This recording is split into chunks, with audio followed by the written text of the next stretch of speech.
unfortunately the wrong music, but any music is better than no music at all. Today is an irregular day. Yes, it is an irregular day. We are conveyancing matters, talking about all topics conveyancing, with particular reference to the inimitable Wendy Gibson and the First Time Buyers Club, of course, stewarded by our esteemed Lord and Master Hamish McClay and myself, Gareth Wax of the Many Purple Hats. If you notice, we've got a little roundel up in the corner there for the First Time Buyers Club. We are going to be talking about why such a club would even be needed.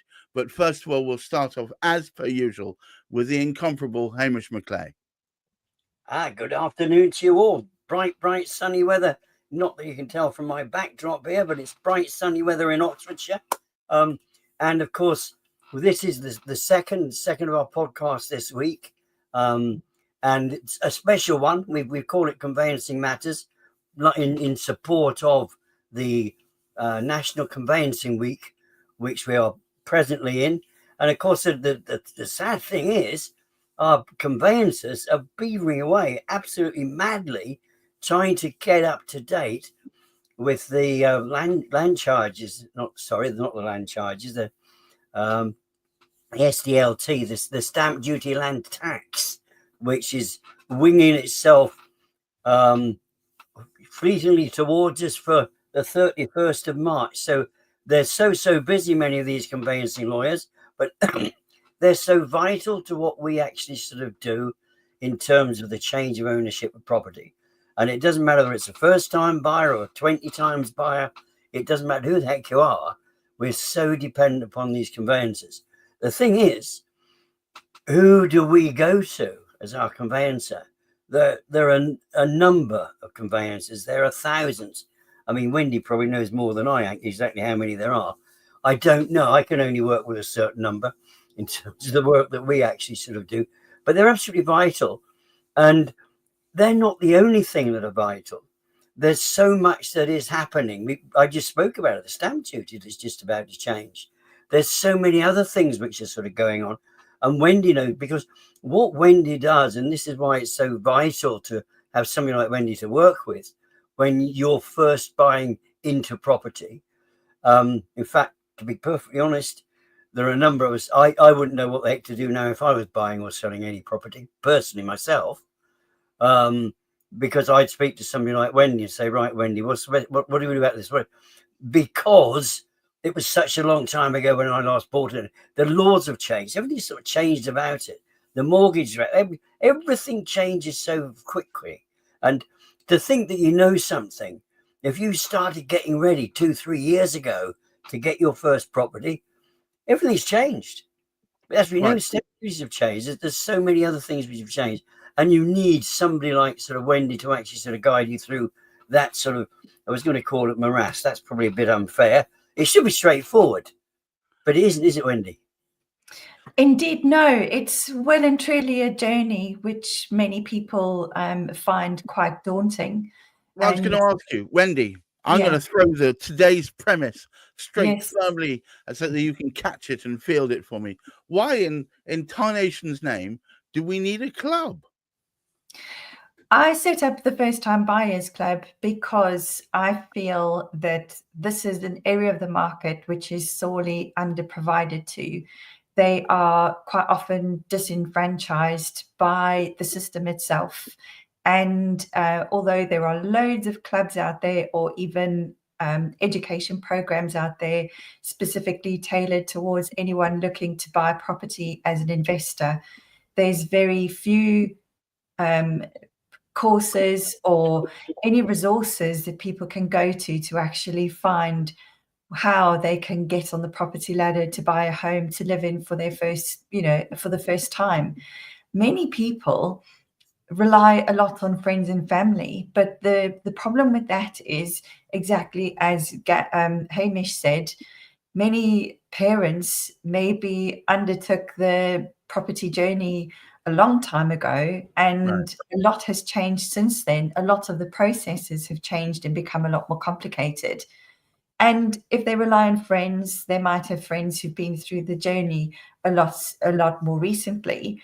Right. But their experience is one little letterbox experience over what the likely possibilities of what could happen during their whole home buying journey. So their friends may have experience, but it'll be really limited, and not necessarily their friends may not encounter the same challenges that they're encountering. It's a very complicated process, and I don't know of many people who actually hold the hand of first-time buyers whilst they're trying to traverse this journey. And Let me be mischievous. And I'm feeling a bit mischievous today. It's my birthday, and I can be. I thank you, and I can be mischievous on my birthday. So look, Wendy, if I was going to be mischievous, how could anyone possibly afford to be a first-time buyer in this day and age? Aren't we just heading firmly towards generation rent? yes and no. There are, on average, I think the long-term average is about 1 million property transactions that take place on an annual basis, and around a third of those, believe it or not, are actually first-time buyers. So yes, there's a lot in the press, I think, scaremongering a lot of people who are thinking of getting on the property ladder, who would love to own their own home. And it's not always as bad as you might think. There's a lot of reliance on support from parents, support from grandparents to help, particularly those in the Southeast. I've noticed almost 100% of those I've supported through the home buying journey have had some kind of support from either parents or grandparents. It's a bank of ma and pa, isn't it? It is the bank of mum and dad, exactly. And it's becoming more and more prevalent for sure. But I didn't have that benefit when I bought my first home. I moved to the UK 2 years earlier, and I didn't have parents I could rely on either to guide me through the whole home buying process, or even help provide support in terms of pay or contributing to the deposit or anything. But And so Wendy, there are ways. how long ago was that, roughly? Yeah, 20 years ago. But And when amassing 20,000 or thereabouts as a deposit was seen as a practical thing, nowadays that wouldn't even touch the sides. It depends. I mean, there are ways around it. I ended up actually buying my first home going through the shared ownership route, and I know that a lot of people have there's a lot of negativity towards shared ownership. For the right person, for the right situation, which obviously was for me, it can work really well. And so I bought a shared ownership flat, 50% share. I lived there for 13 years, and that's what got me on the property ladder. I would never have been able to buy a flat in London without that support. So there are ways and means, and I think sadly a lot of first-time buyers don't actually know all the options that are available to them, whether it is types of mortgages that they can get, the types of support that they can ask from their parents. It doesn't necessarily have to be that their parents release equity from their homes and end up gifting that to their children as a deposit. There are mortgages out there that parents can actually also be part of the mortgage, which will help increase the income levels assessed for a mortgage for a first-time buyer. There are many different ways and means, and this is what I try and provide support and knowledge to first-time buyers, because there are slightly non-traditional routes that you can go down to buy your first home. And it would be remiss of me to only push everyone down the tried and tested route that everybody's familiar with. People need to know that there are other ways that they can get on the property ladder. All right. Well, so Hamish, it's not just the preserve of little Lord Fauntleroy for buying their first home. Apparently, there are other more creative methods. Absolutely not. And one of the things that we've actually found, I think, Gareth, you would admit to as well, since the time we've been speaking to each other and trying to actually get out to people information about what's going on in the property market, It is listening to people like Wendy that lead us to understand that there are other ways of doing things. There are better ways of doing things. When it's not, and this is the big challenge, of course. We see what's going on in the industry generally, particularly with this one type suits all of ways of trying to get everything done.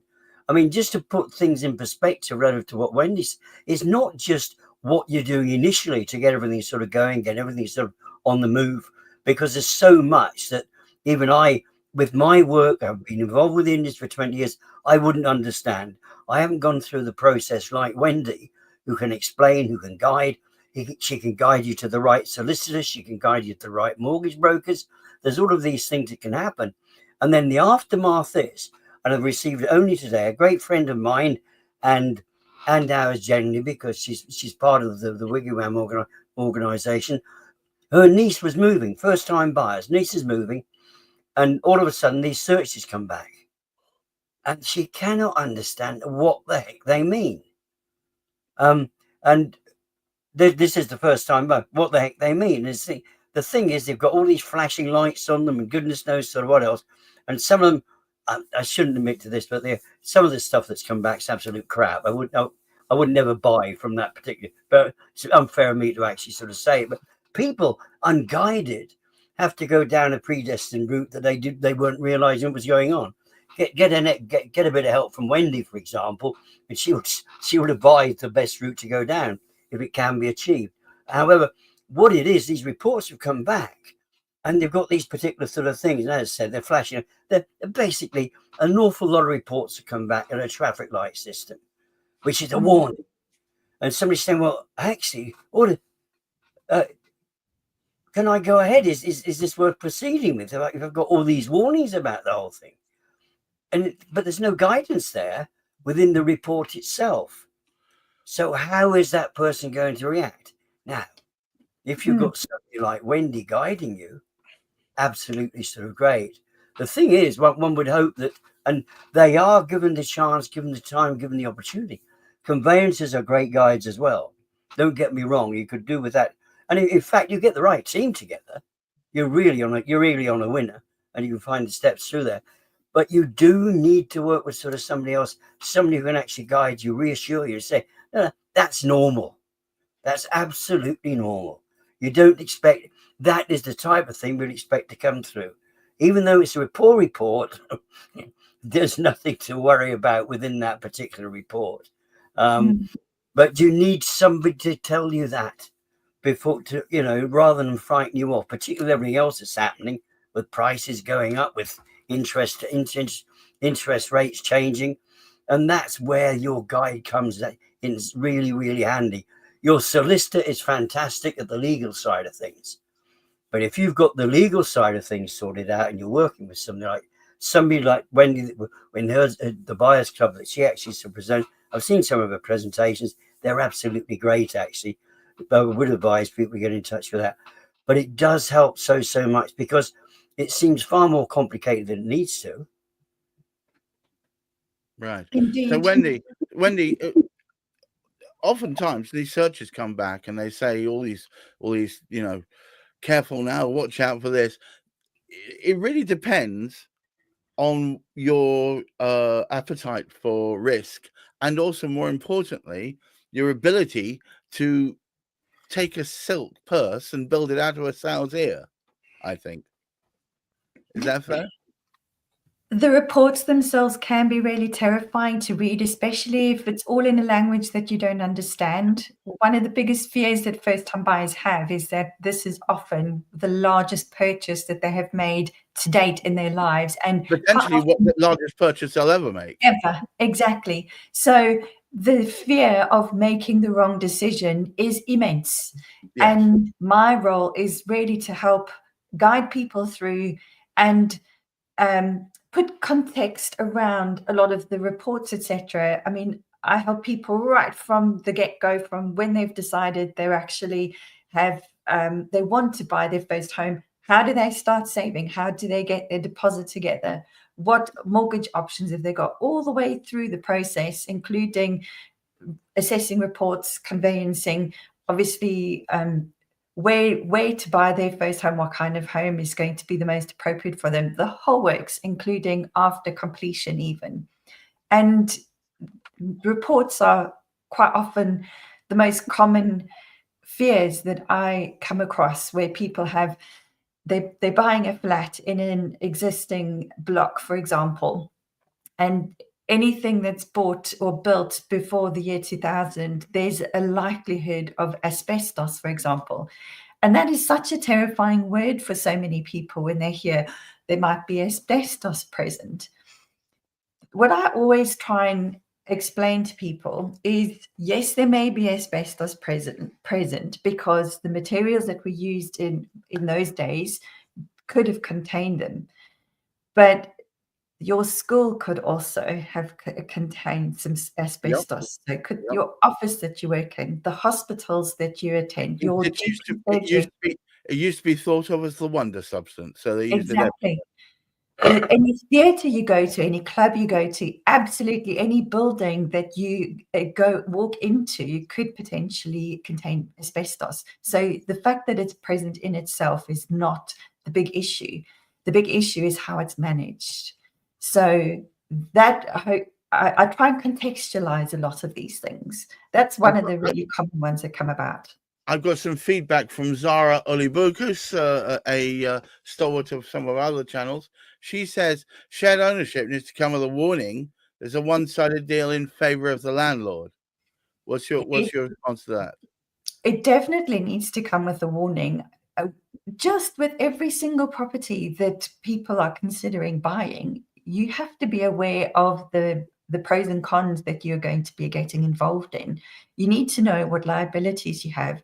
You need to know what your rights and responsibilities are, what the landlord's rights and responsibilities are. You could say exactly the same about any leasehold flat, for example, because of the managing agents you have to deal with. There are added complications that come with shared ownership, and it's really important that you understand those.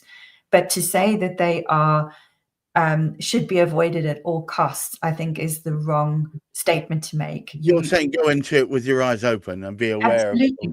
And this is where I feel I can provide a lot of value to first-time buyers, because I can help empower them by sharing my knowledge and helping them open their eyes to figure out exactly what it is that they're going to be buying into, so that they do go into whatever transaction with their eyes fully open, knowing exactly what to expect, knowing what the pitfalls could be potentially.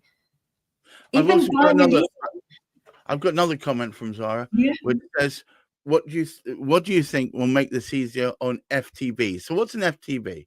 A first-time buyer. There we go. There's something I've learned as well. Of the FTB. What would make it easier on first-time buyers?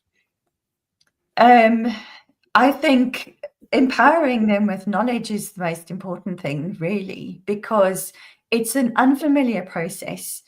Somebody who is buying a home for the first time, if they're spending hundreds of thousands of pounds, right, quite often they think that they are the VIP in the transaction because they're spending all of this money. And they think that they are the client, for example, of estate agents. There's a lot of misperception as to where they actually fit into the whole transaction. First and foremost, the estate agents, their clients are actually the people selling the property, not the people buying. So yes, they might welcome you in to an estate agent if you're interested in looking at a property, but their allegiance lies with the seller, because they've got a responsibility to the seller to actually try and get as much for the property as they can. So the dynamics are so completely different. In terms of if something is amiss with the property, if a defect is discovered after you've completed on your purchase, again, the laws and protection around buying a home align more with the equivalence of buying a second-hand car than they do with buying a brand new product.